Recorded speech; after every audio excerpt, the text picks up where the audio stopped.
Bonjour et bienvenue sur SDB Sarcelles TV. Notre culte en ligne commencera d'ici 15 minutes. Nous vous encourageons également à participer à nos cultes et réunions en ligne qui se déroulent chaque semaine et chaque week-end via le logiciel de visioconférence Zoom pendant toute la durée du confinement. Vous pouvez retrouver les informations sous la vidéo. Nous vous invitons maintenant à vous préparer pour ce culte en ligne. Installez-vous et faites vos réglages de son et d'image.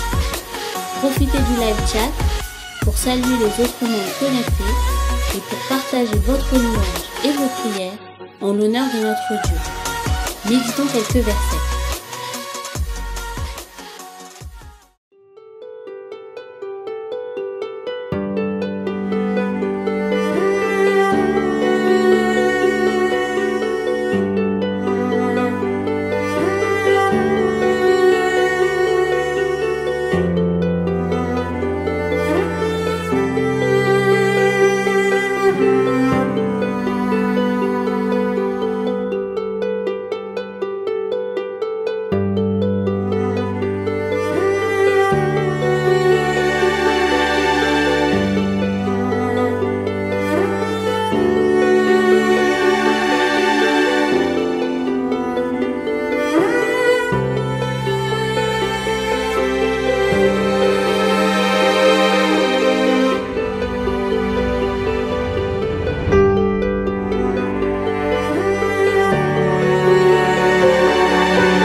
Notre culte en ligne commencera dans 10 minutes.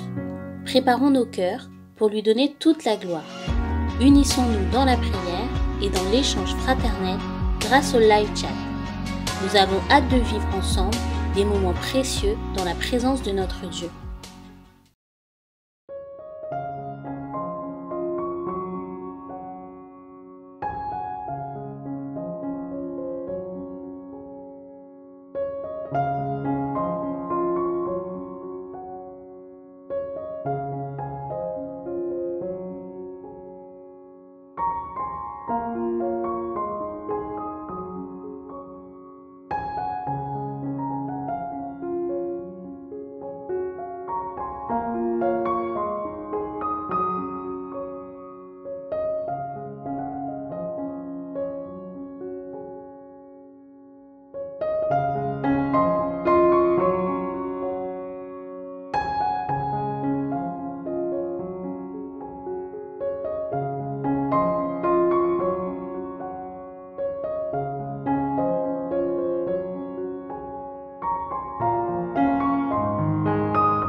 Seigneur, un jour dans tes parvis vaut mieux que 1000 ailleurs.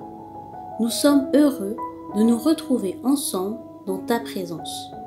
Nous avons besoin de toi et nous avons besoin les uns des autres. Fortifie ton Église dans l'amour et l'unité. Prends toute la place, Seigneur notre Dieu, dans nos cœurs et dans nos vies, dans chacune de nos rencontres, car tu es le centre de nos aspirations. Amen.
Encore 5 minutes et notre culte en ligne commencera. Nous allons vivre des temps forts dans la présence de Dieu, soyons prêts. Nous vous rappelons que nos cultes et réunions se déroulent chaque semaine et chaque week-end via le logiciel de visioconférence Zoom pendant toute la durée du confinement. Vous pouvez retrouver les informations sous la vidéo.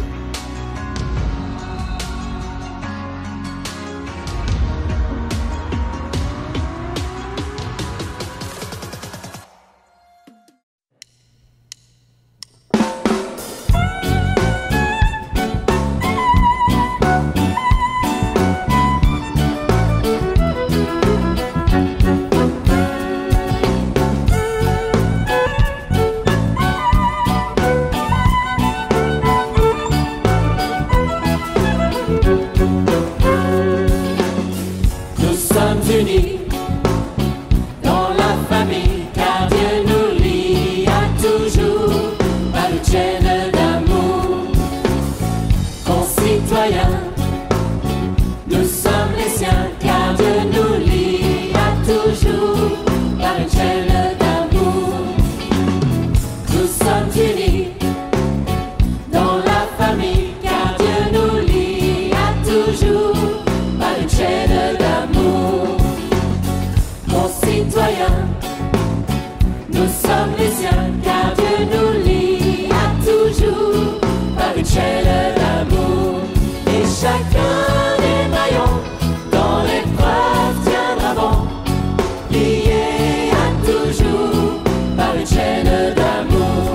Oui, chacun des maillons dans l'épreuve tiendra bon, lié à toujours par une chaîne d'amour. Nous sommes unis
Bonjour à toutes et à tous. Nous sommes dans la joie de vous accueillir sur la chaîne Source de Vie Sarcelles TV pour notre culte en ligne. Les thématiques de ce mois sont orientées vers la famille. Approchons-nous de Dieu par la louange, l'adoration et la prière. Méditons ensemble sa parole. Exprimons-nous en temps réel grâce au live chat pour rester connectés les uns aux autres. Bon culte à chacun. Bonjour à vous tous, chers membres de l'église de Sarcelles et chers internautes qui nous regardez en ce moment sur la chaîne SDV Sarcelles TV. Vous êtes tous les bienvenus à notre culte d'adoration de ce dimanche 22 novembre 2020. Par la foi que nous allons tous vivre un moment richement béni, nous vous encourageons à envoyer le lien à toute personne de votre entourage qui n'a pas été informée de ce programme afin qu'il puisse en profiter. Nous reconnaissons que c'est Dieu qui accomplit toutes choses dans notre vie et nous ne souhaiterions que personne soit privé de sa grâce. Eh bien, pour adorer notre Seigneur, je vous propose tout de suite de nous unir avec le groupe de louanges afin de proclamer les merveilles de Dieu. Que Dieu nous bénisse tous.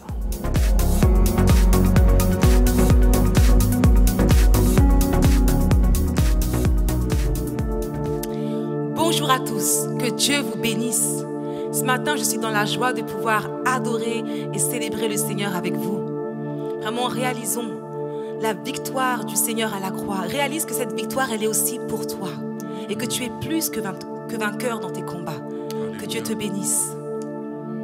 Amen. Fais monter ton adoration ce matin au travers de ce chant avec nous.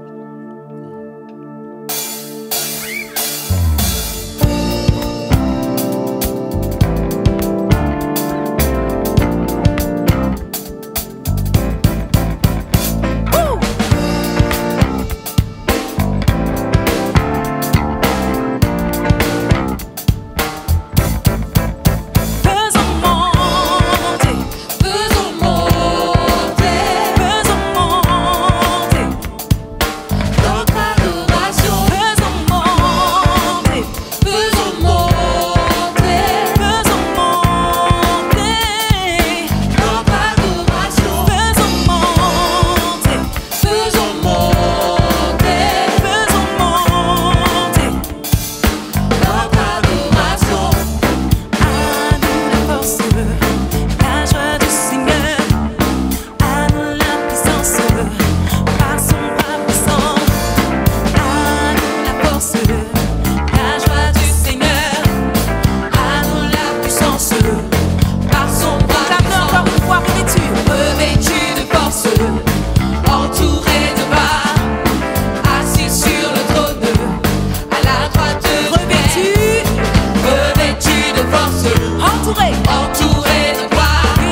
adoration ce matin au Dieu de victoire, au Dieu qui te donne la victoire. Amen.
Quelqu'un du nom de Jésus a payé pour moi. À lui toute la gloire. Oh Jésus, nous voulons encore te célébrer et proclamer ta victoire. Proclamer que nous avons la victoire.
Jésus-Christ est son nom. Le nom de Jésus. Jésus-Christ est son nom. Emmanuel, Emmanuel. Emmanuel est Oh, Dieu avec son nom. Emmanuel est son nom. Emmanuel est son nom. Emmanuel est son nom. Emmanuel est son nom. Emmanuel est son nom. Nous disons puissant guerrier. Puissant guerrier, va dans les combats. Emmanuel est son nom. Nous disons puissant guerrier. Puissant guerrier, va dans les combats. Emmanuel est son nom. Chante tout puissant est son nom. Tout puissant est son nom. Tout puissant est son nom. Tout puissant est son nom. Puissant est son nom. Tout puissant est son nom. Tout puissant est son nom. Tout puissant est son nom. Nous disons puissant guerrier. Puissant guerrier, va dans les combats. Puissant est son nom. Nous disons puissant guerrier. Puissant guerrier, va dans les combats. Puissant est son nom. On chante guérison. Guérison est son nom. Guérison est Alléluia. son nom. Oui, Jésus, tu guéris. Tu guéris toutes les maladies. Guérison est son nom. Guérison est son nom. Guérison est son nom. Guérison est son nom. Guérison est son nom. Nous disons puissant guerrier. Puissant guerrier, va dans les combats. Guérison est son nom. Nous disons puissant guerrier. Puissant guerrier, va dans les combats. Guérison est son nom. Nous disons puissant guerrier. Puissant guerrier, va dans les combats. Guérison est son nom. Nous disons. Puissant guerrier, va dans les combats. Guérison est son nom. Il n'y a que toi, Seigneur, il n'y a que toi. Il n'y a que toi, Seigneur, il n'y a que toi. Chantons-le. Il n'y a que toi, Seigneur, il n'y a que toi. il n'y a que toi. Il n'y a que toi. Seigneur, il n'y a que toi. Il n'y a que toi, Il n'y a que toi. Seigneur, il n'y a que toi.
Accroche-toi à lui. Accroche-toi à lui, accroche-toi à lui. Il a promis.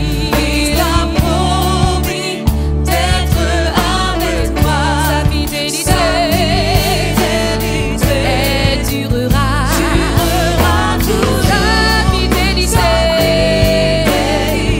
Elle durera. Durera toujours. La bonté de Dieu.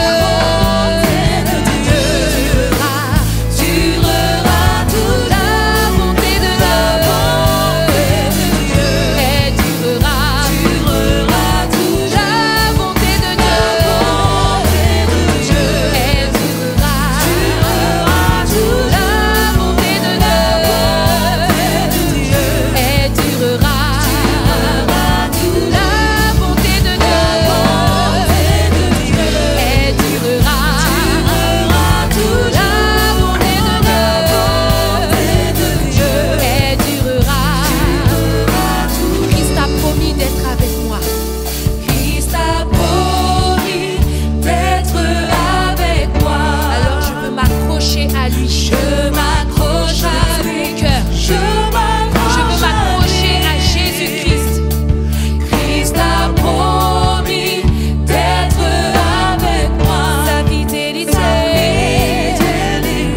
Elle durera. Durera toujours. Sa fidélité.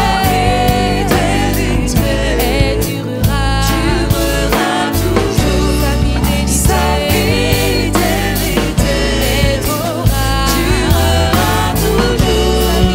Sa fidélité Elle durera. durera toujours. Sa fidélité. Elle durera. Durera toujours. Sa fidélité. Durera toujours. Sa fidélité durera toujours. Sa miséricorde Durera toujours. Sa miséricorde durera toujours.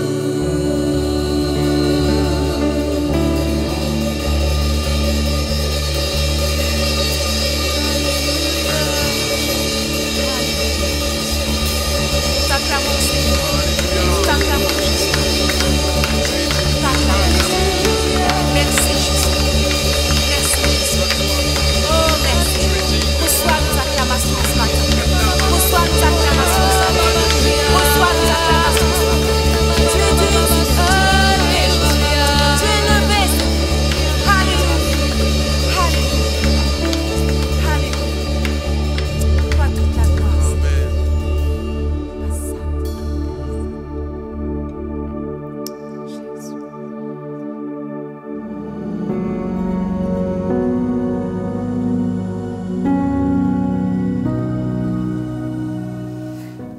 Gloire à Dieu pour tout ce que nous venons de vivre, pour ce moment de louange merveilleux. Et béni soient les chantres pour la façon dont ils ont été inspirés pour nous faire vivre ce temps d'adoration. Notre culte va se poursuivre par un moment de prière. Nous allons aujourd'hui particulièrement intercéder pour le salut de nos proches, pour le salut de tous ceux de notre connaissance qui n'ont pas encore fait la paix avec Jésus-Christ. On va faire qu'une prière, on va prier pour rendre grâce au Seigneur pour notre salut, on va lui recommander ceux qui ne sont pas sauvés et aussi on va lui dire de nous accompagner afin que par notre témoignage, nous puissions toucher tous ceux qui nous observent. Prions tous ensemble à la gloire de Dieu. Éternel Dieu Tout-Puissant, quelle grâce Seigneur que d'être au bénéfice de ce grand salut que tu nous as accordé en Jésus-Christ. Tous les jours de notre vie, nous voyons, Seigneur, les effets de ce salut par la paix que tu nous as donnée, par, Seigneur, l'espérance de la vie éternelle, par ta grâce qui se manifeste toujours à chaque fois que nous sommes en difficulté, touchés par ton Saint-Esprit, tu nous fortifies afin que nous puissions aller de l'avant. Conscient, Seigneur, Dieu Tout-Puissant, que ta volonté, c'est que tous les hommes soient sauvés et qu'ils parviennent à la connaissance de la vérité. Nous voulons te recommander en ce moment, Seigneur, tous ceux de notre connaissance, tous ceux, Seigneur, Dieu Tout-Puissant, de notre entourage qui n'ont pas encore fait la paix avec toi, afin que, Seigneur, par la puissance de la mort et de la résurrection de Jésus-Christ, toute idéologie diabolique inspirée, Papa, par l'ennemi pour leur faire réaliser que tu n'existes pas, Seigneur Dieu Tout-Puissant, que toutes ces choses tombent et qu'ils puissent non seulement reconnaître ton existence, mais encore qu'ils puissent, Papa, faire la paix avec toi. Au nom de Jésus-Christ, nous voulons aussi, Père Saint, te recommander, Seigneur Dieu Tout-Puissant, tous ceux qui pensent, Papa, qu'ils auront le temps de se convertir, aide-leur à réaliser par ta grâce qu'à tout moment tu peux, Seigneur, dans ta souveraineté les appeler à toi et que convaincus par ton Saint-Esprit, ils puissent te dire oui, Seigneur. Nous comptons aussi sur ta grâce, Seigneur, à tous ceux, Seigneur Dieu Tout-Puissant, qui pensent que s'ils se donnent à toi, ils ne pourront pas tenir. Daigne dans ta grâce les toucher, daigne dans ta grâce leur faire réaliser que c'est toi qui suscites la foi et qui a aussi toute la capacité nécessaire pour l'amener à la perfection. Nous croyons en toi, Seigneur, nous croyons en ta bonté et nous croyons, Seigneur, que tu vas le faire parce que tu les aimes. Et nous voulons aussi nous recommander à ta grâce, nous tous, Père, qui avons la certitude d'être sauvés, afin que nous puissions toujours nous rappeler cette nécessité par notre témoignage de donner à tous ceux qui nous observent l'envie de se donner à toi. Béni sois-tu, parce que nous savons, Seigneur, que tu agiras par-delà tout ce que nous demandons et pensons pour la gloire de ton Saint-Nom.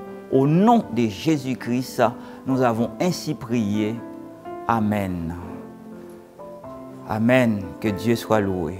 Maintenant, nous allons disposer notre cœur pour écouter la parole de Dieu. Et nous croyons sur sa grâce pour inspirer son serviteur et aussi pour que sa parole soit reçue afin qu'elle puisse faire du bien à notre âme. À Dieu soit la gloire, soyez tous bénis. Amen.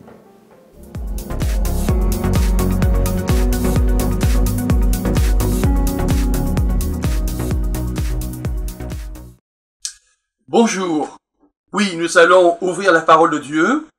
Notre thème de ce mois concerne la famille. J'aimerais plus spécialement vous parler du couple et encore de manière plus précise, j'aimerais développer l'idée que Dieu bénit les couples vraiment chrétiens. Dieu bénit les couples vraiment chrétiens. Je pense qu'il y a des choses tellement négatives dans ce domaine et peut-être que un certain nombre parmi vous se disent le couple, ça a été terrible, c'était bien au début, après c'est devenu assez terrible. Nous sommes à une semaine où il y a ce jugement en l'affaire Daval. Il est vrai que les questions de couple peuvent devenir des choses terribles, mais j'aimerais vous dire, elles peuvent devenir des choses excellentes. Si toi et ton conjoint, tu marches avec Dieu. Dieu bénit les couples vraiment chrétiens. Nous allons utiliser les textes du début de la Bible, en particulier dans la Genèse et dans le livre des Proverbes. À l'écran, vous le voyez, les diapos qui vous sont donnés représentent bien sûr la rencontre entre Adam et Ève, un vitrail fait par Chagall, le célèbre peintre.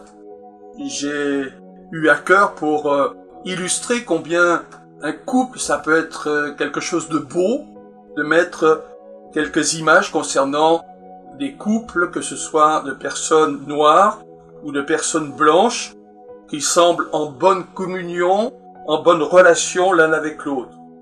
J'ai ajouté cependant, dans les diapos qui vont apparaître maintenant, des couples qui sont en compétition l'un avec l'autre, voire des couples qui sont en train de se disputer. et qu'ils sont en train de s'accuser, comme je l'ai mis sur cette diapo, comme d'habitude c'est toujours la faute de quelqu'un d'autre. Et là on voit Adam qui accuse Ève, Ève qui accuse le serpent, et dans cette petite représentation humoristique, mais qui n'est pas biblique cette fois, le serpent accuserait la pomme, mais ça je pense que c'est pas biblique comme je vous dis.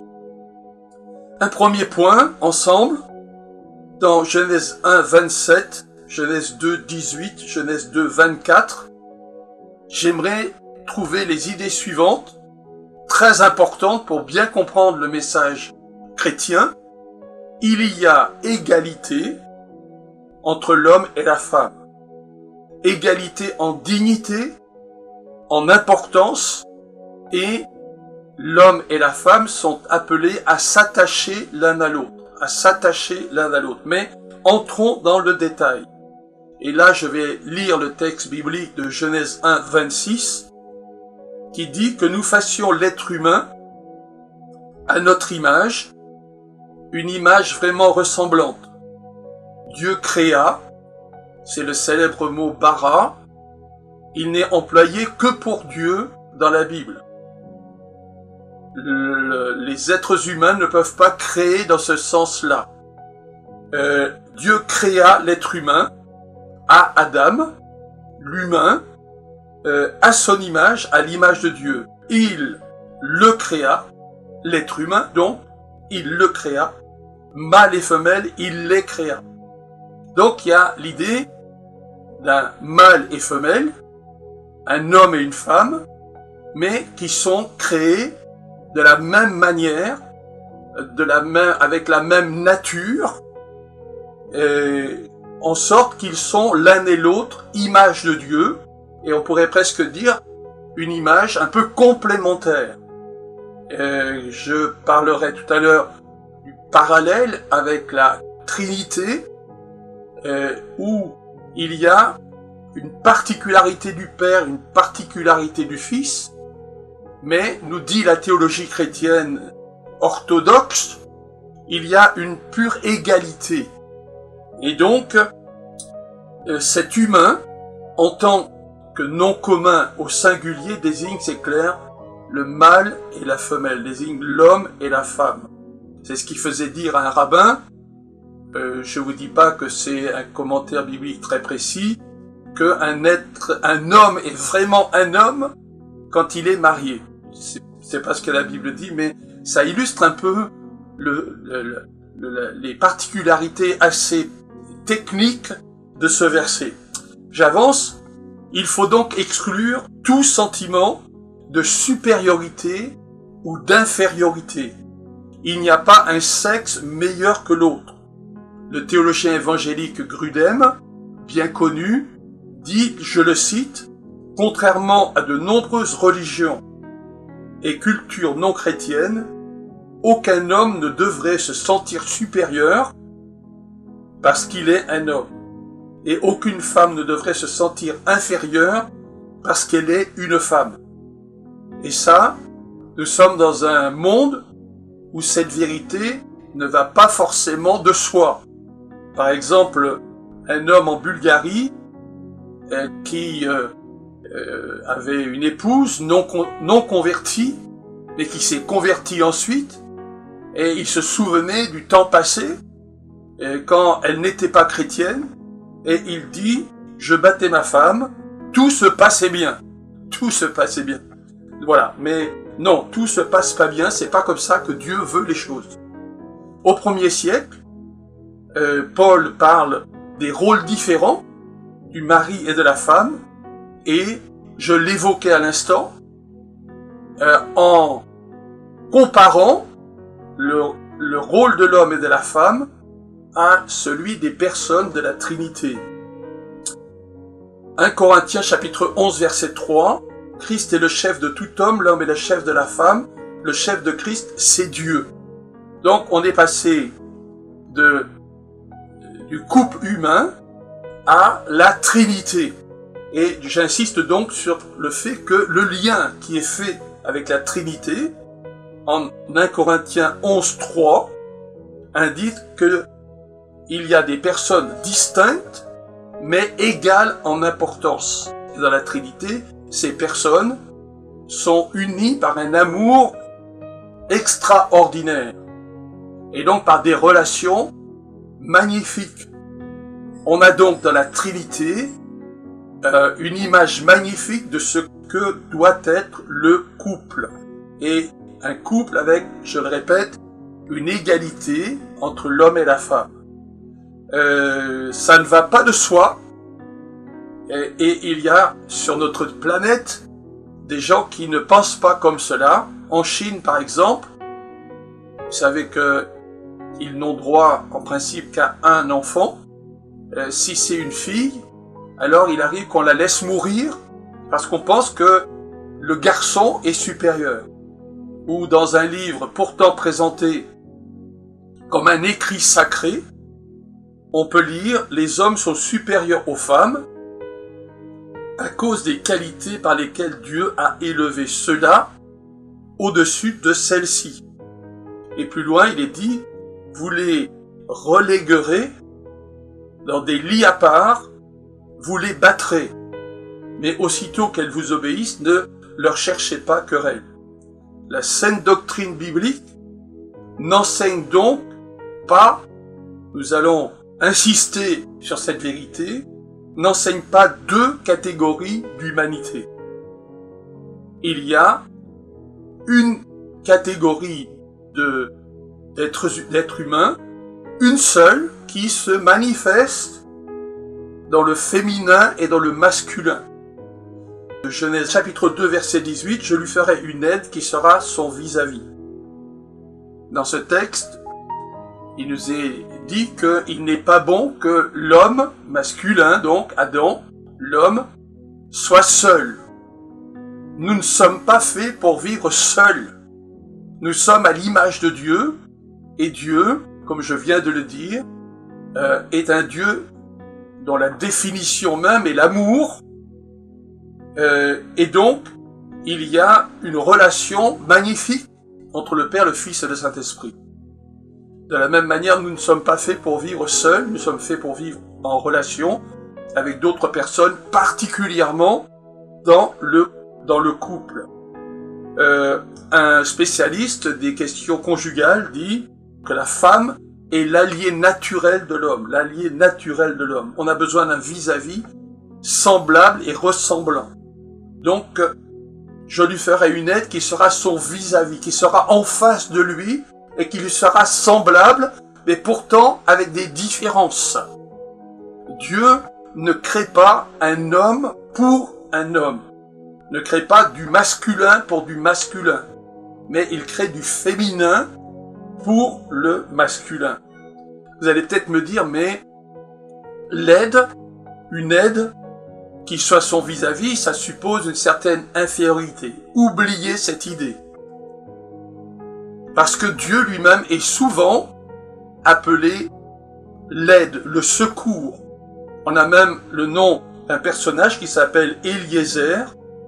Le mot aide ou secours, c'est Ezer. Eliezer, c'est Dieu est mon secours. Eliezer, Exode 18, verset 4. Donc, dans le mot aide, il n'y a pas du tout l'idée d'une infériorité, il y a l'idée d'une alliance, il y a l'idée d'une collaboration, il y a l'idée d'une bienveillance, d'une réciprocité. C'est pourquoi l'homme laissera son père et sa mère et s'attachera à sa femme, et les deux ne seront qu'une chair unique, un être unique, dit le français courant. Donc, Genèse 2, 24, que je cite là, nous exprime le fait que les principaux attributs des relations conjugales dans la Bible sont la bienveillance, la loyauté, la réciprocité, la fidélité. Un mot de l'Ancien Testament, Hesed, oubliez peut-être le mot un peu technique, mais illustre bien cela. Il y a l'idée de quelque chose de solide, de fiable. Mon conjoint a besoin de savoir que je suis solidement attaché à lui ou à elle, que il y aura une fiabilité à toute épreuve. C'est pour ça que le mariage avec un engagement est si important. Et c'est pour ça que c'est si important que un jeune homme rencontre une jeune fille, ils se mettent ensemble et tout ça, ils n'ont pas réfléchi, prié, cherché la pensée de Dieu. C'est pas un mariage. Est-ce que je suis sûr qu'il y aura cette solidité, cet attachement, et ensuite, il va y avoir beaucoup de souffrance. C'est pour cela que Dieu bénit les chrétiens engagés, les chrétiens qui marchent vraiment avec Dieu. Mais pour les autres, malheureusement, le couple peut devenir quelque chose de terrible, même si on est dans un couple, comme je citais l'affaire d'Aval, cette jeune fille, cette jeune femme, qui était attirante, belle et tout ça, et pourtant qui a été étranglée par son compagnon. Le couple, ça peut devenir quelque chose de terrible. Ils deviendront une seule chair. Bien sûr, ça signifie une union dans le domaine de la sexualité, mais également ça signifie un partage dans tous les autres domaines. Il s'agit, disent les commentateurs, d'une mise en commun de toute la vie, le partage, le dialogue et des rapports paisibles. Il y a comme la création d'une sorte de nouvelle unité qui est le couple, et il ne peut pas y avoir après cela d'adultère qui est un mélange de chair entre guillemets. Il y a la chair unique, une seule chair. J'avance et je passe à un autre texte biblique important, c'est dans les 10 commandements, et ce verset des 10 commandements dit « Tu n'auras pas de visée sur la femme de ton prochain, son bœuf, son âne, tu ne convoiteras pas. » Tu ne convoiteras pas, mais je préfère la traduction plus précise, avoir des visées sûres. Avoir des visées sûres. Ça correspond bien au mot qui est employé là. Parce que parfois on peut dire, ah mais convoiter, ça veut dire mes yeux tombent sur une belle jeune femme ou un beau jeune homme. Même dans certains groupes religieux, on dit mais le deuxième regard est un regard de péché. Je pense que ça, c'est exagéré. C'est l'idée d'avoir des visées. Des visées, c'est-à-dire qu'on dirige le regard, on dirige une arme, on dirige un appareil photo. Donc, l'idée de viser a l'idée d'un objectif. On s'oriente vers l'objectif que l'on veut atteindre. Il y a une orientation de l'esprit. La personne concernée a un but, elle prend des dispositions pour atteindre ce but. Donc, convoiter, dans le texte biblique des 10 commandements, ça va au-delà de simplement le regard qui est attiré par une belle personne, un beau jeune homme, une belle jeune fille, mais ça suppose quelque chose qui se passe dans la tête, qui amène à réfléchir et voir comment je peux, entre guillemets, m'emparer de la personne, comment je peux faire en sorte que je puisse avoir des relations plus étroites avec elle. Dans Exode chapitre 34 verset 24, vous lirez cela, mais j'ai pas le temps de bien expliquer longuement en tout cas, il est question de chercher à s'emparer. Mais c'est le même mot, hamad, qui est employé. Personne n'aura de visée sur ta terre, dit le texte de Exode chapitre 34, verset 4. Le mot convoiter a dans la Bible un sens fort, qui implique la disposition à l'action, dans le sens du désir, et dans le sens où je veux engager ma volonté. Dans Job chapitre 31, verset 1, alors Job aborde un peu cette question du regard. Il dit que, dans une sorte de serment d'innocence, que son regard, il s'est interdit un regard de désir sur une vierge, sur une jeune fille. Et donc il s'est interdit un regard et quelque chose de plus qui accompagne ce regard. Jésus parle aussi de cette question Et il dit, quiconque jette sur une femme un regard chargé de désir a déjà commis l'adultère avec elle. Donc, il y a l'idée d'un désir très fort, avec l'idée des efforts qui pourraient être faits pour parvenir à quelque chose dans la relation avec la personne, avec la femme en particulier. La convoitise ou la passion comporte donc en elle-même la capacité d'engendrer des actions. Donc il y a l'idée de quelque chose qui va mener à une action. Il faut bien savoir, bien comprendre que la Bible condamne très fort l'adultère, et le judaïsme aussi. Pourquoi? Parce que l'adultère, c'est faire du mal. Les commandements ne sont pas là pour nous ennuyer, mais ils sont là pour protéger le couple on dire, la jeune femme fait partie d'un couple, et si quelqu'un commence à avoir des désirs et une convoitise telle que je la définis, et si les choses allaient plus loin, il va y avoir la destruction d'un couple. Donc l'adultère, ça fait du mal. Ça fait du mal. Au 1er siècle, on est assez terrible dans ce domaine. Un texte juif dit, celui qui commet l'adultère avec une femme est étranglé. Est étranglé. Vous ne suivrez pas de vos yeux la personne, la femme. C'est de la fornication, l'exemple de Samson. Donc il y a l'idée d'un geste condamné, mais qui est plus qu'un regard, qu'il suppose une disposition à entrer en action, dans le sens du désir, un engagement de la volonté. J'avance, il n'empêche que la maîtrise de notre regard est importante. 2 Pierre 2,14 dit, ils avaient les yeux pleins du désir de commettre l'adultère.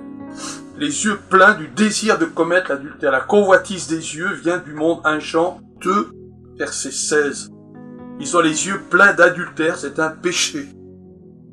Et à ce propos, mes amis, hommes et femmes, jeunes hommes et jeunes filles, je voudrais dire quelques mots de la pornographie. C'est un vrai raz-de-marée mondial qui s'accompagne de milliards d'euros ou de milliards de dollars. Ne te laisse pas prendre par cela. La jeune actrice que tu vas voir, qui se fait photographier dans les conditions que l'on peut comprendre. Moi, j'ai jamais vu un film pornographique, mais je suppose que ça se passe comme ça. En fait, est une prostituée. Et c'est entrer dans une sorte de relation de prostitution. Je ne veux pas accuser qui que ce soit, mais si tu as vécu des choses comme ça, demande pardon au Seigneur. Et demande au Seigneur qu'il t'aide à te libérer de cela. Demande au Seigneur d'être rempli du Saint-Esprit pour ne pas pécher avec tes yeux et par cette sorte d'adultère. J'enchaîne avec mon dernier point maintenant. J'arrive cette fois dans le livre des Proverbes, et Proverbes chapitre 5, versets 15 à 20, qui parle de la beauté des relations du couple amoureux. Là, je veux peut-être lire le passage biblique, et cela donc, je le répète, c'est dans Proverbes chapitre 5, verset 15. « Bois l'eau de ta propre citerne, celle qui coule de ton puits. Tes sources doivent-elles se répandre dans les rues? Tes canaux d'irrigation doivent-ils couler sur les places? Qu'ils soient pour toi seul, et non pour des étrangers avec toi. Que ta source soit bénie, et fais la joie de la femme de ta jeunesse. Biche des amours, gazelle gracieuse, enivre-toi de ses seins en tout temps. Sois sans cesse grisé par son amour. Pourquoi, mon fils, serais-tu grisé par une autre femme et étreindrais-tu la poitrine d'une inconnue? Car les voies de l'homme sont devant les yeux du Seigneur qui aplanit toutes ses routes. Le méchant est pris dans ses propres fautes, il est retenu par les liens de son péché, il meurt faute d'avoir reçu l'instruction, il se perd grisé par l'excès de son imbécilité. Voilà ce passage qui est si important et qui peut-être vous a surpris par la crudité, entre guillemets, de certaines exhortations, un certain érotisme mis en avant, qui est illustré par exemple en Genèse 26, verset 7, quand il nous est dit que Isaac et Rebecca, qui craignaient les étrangers, pour se protéger, ont dit mais non, nous ne sommes pas mari et femme, mais nous sommes frères et sœurs. Et le texte nous dit que le roi des Philistins a vu Isaac s'amusant avec Rebecca, sa femme. Le français courant traduit « il plaisantait tendrement ». Et donc le roi des Philistins, Abimelech, a dit « mais non, c'est pas ta sœur. Certainement c'est ta femme ». Donc il y avait des caresses, des gestes affectueux entre Isaac et Rebecca. Et donc, le livre des Proverbes nous invite à quelque chose de cette, de cette nature-là, pour être protégé de la femme étrangère, dit le livre des Proverbes. Alors, excusez l'expression, occupe-toi de ta femme, occupe-toi de ton mari, et non de ta femme. J'ai mis quelques images qui font un petit peu sourire, mais en un mot, la Bible nous appelle, nous qui sommes mariés, à être amoureux de notre conjoint, de notre femme ou de notre mari. C'est plus que je suis marié avec elle et j'ai des devoirs. J'ai une relation et il y a toute une dimension normalement de tendresse qui va faire que le mari et la femme n'ont pas envie d'aller voir ailleurs. Excusez l'expression, c'est un peu vulgaire, mais parfois les gens disent, mais on a tout à la maison, excusez-moi. J'ai mis comme diapo un couple représenté en Égypte. Ils sont magnifiques. C'est beau un couple. C'est beau un couple. Dieu a fait des belles choses pour que nous puissions être en communion les uns avec les autres. Sur les diapos qui suivent, on voit là encore en Égypte ces couples de vizirs et cet autre couple avec un fils. J'avance pour dire que il est vrai que le christianisme, on va dire historique, les grandes religions chrétiennes, spécialement, je ne veux accuser personne, et je pense que le catholicisme dont je vais parler est en partie sensible à ce que je vais dire, mais on a un lourd héritage à porter, et que l'on a trop méprisé cette dimension de relation, chaleureuse, avec une dimension d'érotisme entre l'homme et la femme, et la Bible nous invite à cela. Elle n'est pas contre cela, mais j'ai trouvé quelques citations. Justin dit « Nous contractons mariage que pour engendrer des enfants ». La Bible n'a jamais dit ça. Jérôme, le mari devient adultère si il lui arrive d'aimer sa femme avec quelque chaleur. C'est exactement l'inverse que le livre des Proverbes nous dit. D'être enivré par son conjoint, son épouse. Grégoire le Grand dit qu'ils sont méprisables ceux qui n'ont pas refusé le mariage. Le mariage est souillé par le plaisir et épouser est une faute. Grégoire le Grand, il est mort en 604. Heureusement, Thomas d'Aquin, le grand penseur catholique, est plus équilibré et que ça l'amène à dire que le plaisir dans le domaine de la sexualité est une réalité valable en soi. J'ai mis une diapo, un petit tableau très intéressant où on nous présente une attitude recommandable entre Joseph et Marie, plutôt que de dormir dans le même lit l'un contre l'autre, ce qui serait une tentation. Alors ils se mettent tête bêche, et si vous regardez bien, vous voyez l'ange qui indique que, eh bien, c'est comme ça que les choses doivent se passer. Sainte Radegonde disait que elle était mariée, disait qu'il lui arrivait d'avoir des relations intimes avec son mari, avec son conjoint, mais cela avec le plus grand des dégoûts, le plus grand des dégoûts. Il y avait toutes sortes d'interdits, et ces interdits faisaient qu'en réalité, une sexualité ne pouvait avoir, une dimension de sexualité ne pouvait avoir lieu que 2 à 3 jours par mois. 2 à 3 jours par mois. Par exemple, le mercredi, c'est le jour où Judas a livré Jésus. Et toi, tu vas avoir une relation avec ton épouse le jour où Judas a renié Jésus. C'est pas possible. Le vendredi, Jésus est mort sur la croix. Tu peux pas avoir une relation le vendredi. Le dimanche, c'est le jour du Seigneur. Tu peux pas avoir une relation le jour du Seigneur. Le samedi, c'est la veille du jour du Seigneur. Donc vous voyez comment les gens fonctionnaient.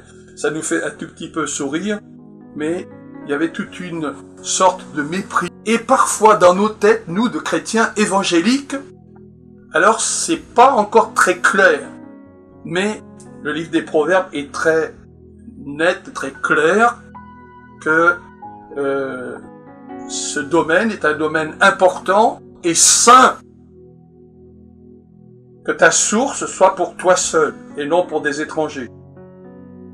Il y a l'idée d'une inutilité, d'une dangerosité, du dévergondage. Je suis avec mon époux, je suis avec mon mari. Que ta source soit bénie et jouis de la femme de ta jeunesse, dit le Proverbe 18. La compagne de ta jeunesse, ça veut dire que tu as été avec elle dans ta jeunesse, mais tu es toujours avec elle encore maintenant. Il y a une certaine dimension d'ancienneté, d'âge, mais pourtant, normalement, il devrait y avoir encore un certain amour et une certaine relation. Trouve la joie à la compagne de ta jeunesse. Il s'agit de se réjouir à partir d'eux. Alors, vous allez me dire, mais là, c'est l'homme qui, en quelque sorte, va avoir un certain bonheur, un certain plaisir reçu de son épouse. Oui, mais dans le Nouveau Testament, les choses sont très claires, clarifiées. Dans 1 Corinthiens 7, il nous est dit que le mari rende à sa femme ce qu'il lui doit. De même, la femme à son mari. Ce n'est pas la femme qui a autorité sur son propre corps, c'est son mari. De même, ce n'est pas le mari qui a autorité sur son propre corps, c'est sa femme. Et l'apôtre Paul est très clair, même si lui, il est célibataire. On peut être épanoui dans le célibat et servir Dieu de tout son cœur comme Paul et avoir des enfants spirituels, mais la condition habituelle du croyant, c'est d'avoir une épouse ou un époux. Et 1 Corinthiens 7, 3 à 5 dit « Ne vous privez pas l'un de l'autre ». C'est-à-dire que priver son compagnon de relations intimes, d'une certaine manière, enfin même pas d'une certaine manière, je dois dire les choses clairement, c'est un péché. C'est un péché. Le corps de l'homme, Paul dit les choses de manière très carrée, le corps de l'homme appartient à la femme, le corps de la femme appartient à son mari. Il y a l'idée d'une sorte de s'être donné et de ne pas priver l'autre dans ce domaine assez intime. Versets 19 et 20, je reviens au livre des Proverbes, que ces charmes t'enivrent en tout temps. Tout à l'heure, on a vu que la version que j'utilisais disait que ces saints t'enivrent en tout temps.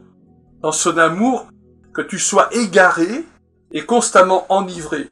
Il y a l'idée, dans le verbe hébreu, de quelque chose qui fait tourner la tête, qui fait perdre la raison. Le verbe désigne les effets de la consommation d'une boisson forte et de l'ivresse qui l'accompagne. Cantique 5:1 dit « Buvez, enivrez-vous d'amour ou de caresses ». C'est le même mot que Noé, qui est ivre en Genèse chapitre 9, verset 21. Voilà, on rit souvent de la réaction du fiancé ou de la fiancée, et on dit que l'amour rend aveugle. Et on sourit après en disant « oui, mais le mariage lui rend la vue ». Alors, l'amour rend aveugle, mais d'une certaine manière, ça serait bien et biblique que cet amour qui rend, entre guillemets, aveugle, continue. C'est-à-dire que le croyant, la croyante chrétienne, soit amoureux et amoureuse, les croyants soient amoureux de leur compagnon, de leur conjoint. Que ces charmes t'enivrent en tout temps. Dans son amour, soit égaré, enivré. Mais je pense qu'il y a une dimension positive là. C'est pas de l'ivresse condamnable, mais Dieu veut que nous ayons une belle relation dans notre situation de mari ou de femme et que nous soyons en bénédiction à notre conjoint. Le livre des Proverbes, au chapitre 31, vous le savez, nous présente une femme pieuse, vaillante. Ses enfants la disent bienheureux, son mari fait son éloge. Et dans le Nouveau Testament, et dans les Actes des Apôtres, les femmes ont un statut égal dans l'Église à celui des hommes. Il y a des filles qui prophétisent. Joël avait annoncé cela. Vos fils et vos filles prophétiseront. Dieu bénira les serviteurs et les servantes. Et j'ai mis quelques diapos d'un couple très célèbre. C'est Héloïse et Abélard. Ils étaient très amoureux l'un de l'autre au point que, diapos que j'ai mis après, on les a enterrés dans 2 caveaux qui sont contigus. Une histoire très célèbre, une histoire assez tragique de Abélard, Héloïse et Abélard. Mes conclusions, donc en résumé, redisons que Dieu bénit les couples de chrétiens engagés. Les premiers chapitres de la Genèse enseignent l'égalité en dignité de l'homme et de la femme. L'épouse y est un vis-à-vis éblouissant, disent certains commentateurs.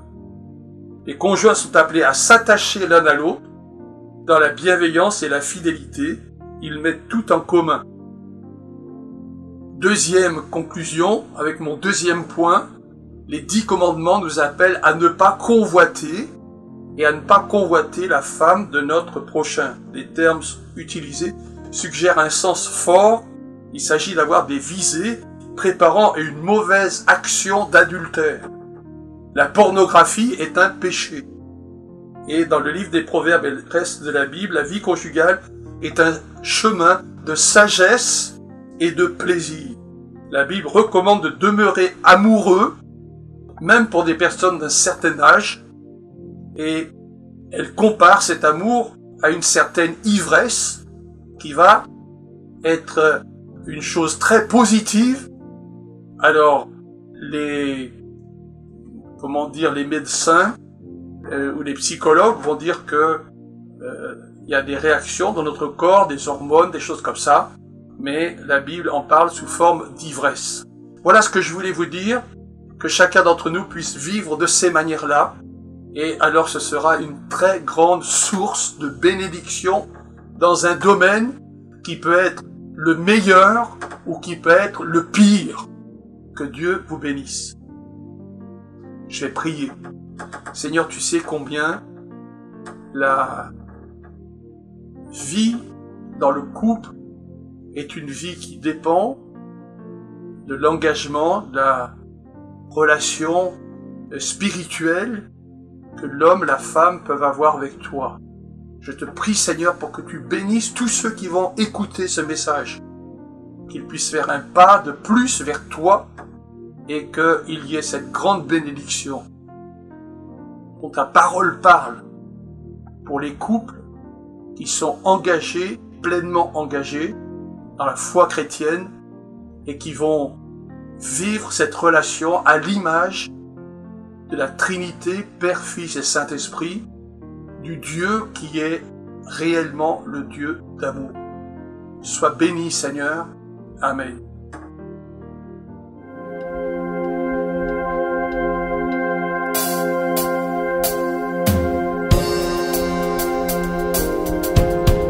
Alléluia. Fini le temps de reculer, parce que Dieu se lève sur ta vie. Dieu se lève dans ta vie. Alléluia.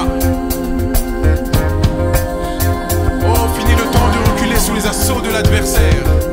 Dieu se lève. Alléluia.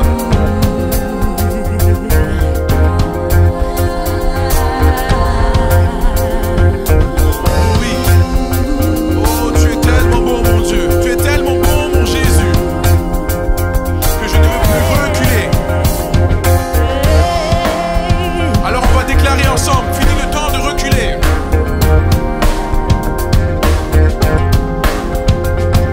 Fini le temps de reculer sous les assauts de l'adversaire.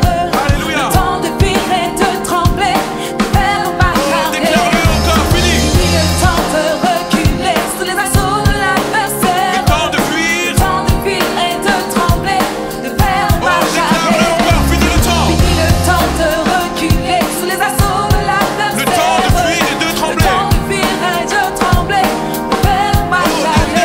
Fini le temps. Fini le temps de reculer sous les assauts de l'adversaire. Le temps de fuir et de Le temps trembler. de fuir et de trembler, de faire marche Dieu se lève. Dieu se lève, Alléluia. ses ennemis s'enfuient. Oh oui, Dieu se lève. Dieu se lève sur le pays. Oh, Dieu se lève, Son règne. son règne est établi. Alléluia. Dieu se lève sur ma vie. Dieu se lève. Dieu se lève, ses ennemis s'enfuient. Dieu se lève sur le pays. Oh, Dieu se lève, son règne est établi. Dieu se lève sur ma vie. Alors sens-toi libre d'exprimer ta louange là où tu es. Alléluia. Dieu est tellement bon.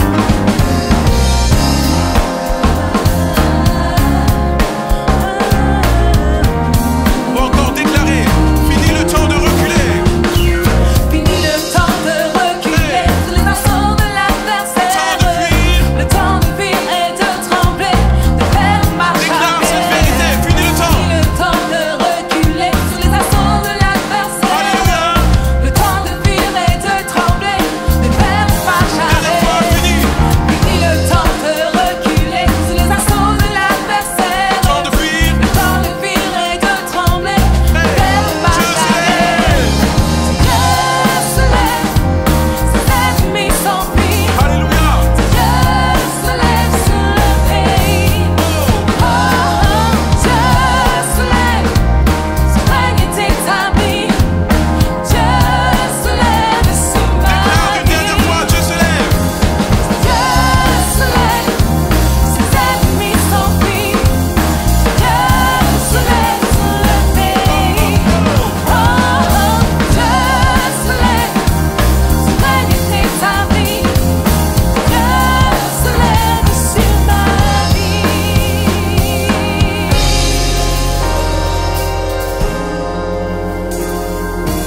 Dieu se lève, ses ennemis s'enfuient. Dieu se lève sur le pays. Dieu se lève, son règne est établi. Dieu se lève sur ma vie. Alléluia. Merci Seigneur. Oh, tu es bon. Tu te lèves sur le pays. Tu dis un mot pour ce pays. Tu dis un mot pour ma vie, pour la vie de ma famille. Alléluia. Merci Seigneur.